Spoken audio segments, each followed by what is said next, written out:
option to speak in public about what we're trying to do and the reasons for why we're running. I did appreciate it.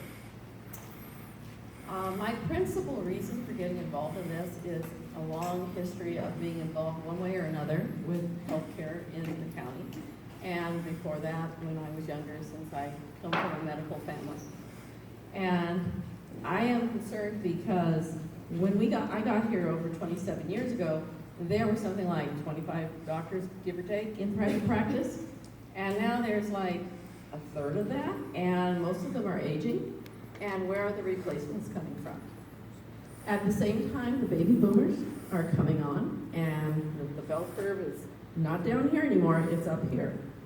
And I work as the HICAP coordinator here in town. I help people with Medicare issues and issues surrounding their health care. And there are more and more people coming into the system and needing health care and not being able to find doctors. And I'm looking at the environment and remembering way back when I was a young wife and we were being recruited to come, and I was married to a physician. And we were given advice on how to pick a physician and how to even look at practices as to whether you wanted to go. One of the big issues was check into as much as you could, ask around when you were there, and try to figure out what the atmosphere was like among members of the medical community. If you picked up that there was contention, strife, and a battle, the advice was don't even bother to interview. Don't even bother to come. Which means that in this age of the internet, when everything is online and people are checking to see what we're like, they can get an earful of our battle with the hospital. That's not to say we didn't need the battle. At the time, the idea of going to critical access and downsizing was nothing anybody wanted, and it was important to fight it. And Dr. Duncan was one of the people instrumental in leading that charge. That was in early 2000 and, what was it? Around 2013, give or take, I think.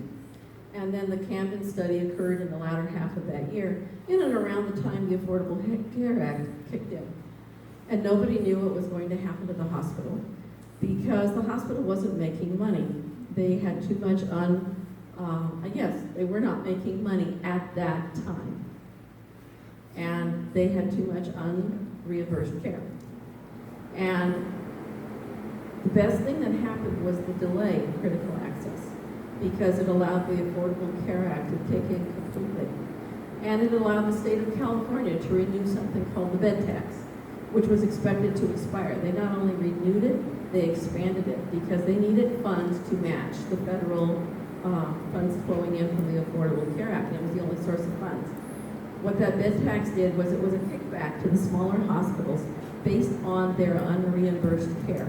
How many medicals they saw, how many people without health insurance, how many people without the ability to completely pay for their care. So they were the direct beneficiaries of the Affordable Care Act. And that was what turned it around for the hospital, for the balance sheet.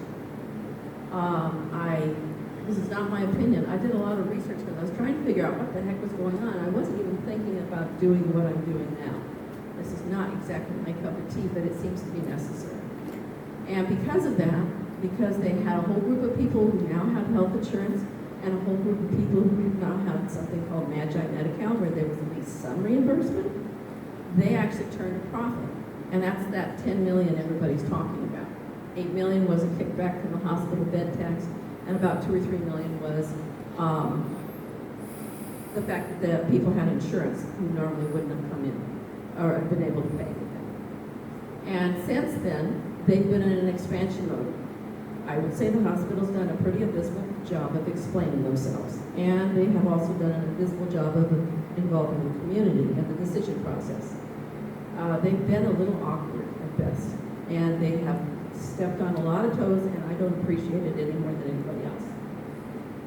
Their PR department, as I think somebody said, is very poor, and they don't know how to talk to us, and they really should be at least dialoguing with us a little bit better than they've been doing. So instead of saying, hey, we're expanding, which I finally heard for the first time at the last healthcare district board, and a statement from Mitch Hannon that they are now expanding, that the idea of critical access and downsizing is no longer important to them from a business standpoint. They are now able to make money, and they have the funds to expand.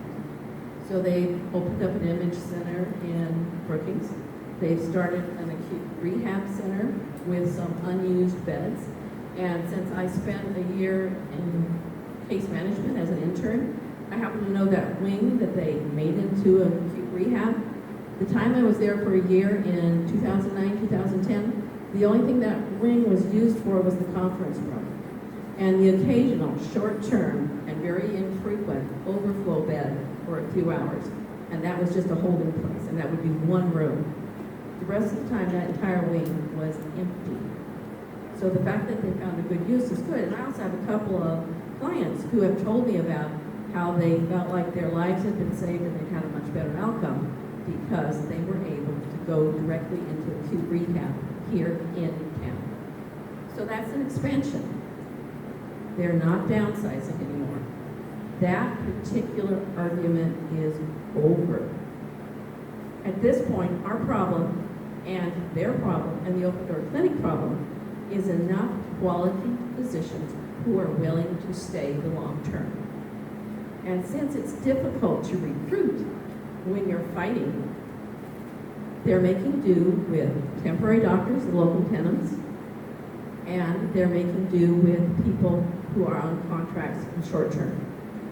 So my general goal is to improve recruitment and retention of physicians, and my approach is a collaborative one and working with all providers without prejudice.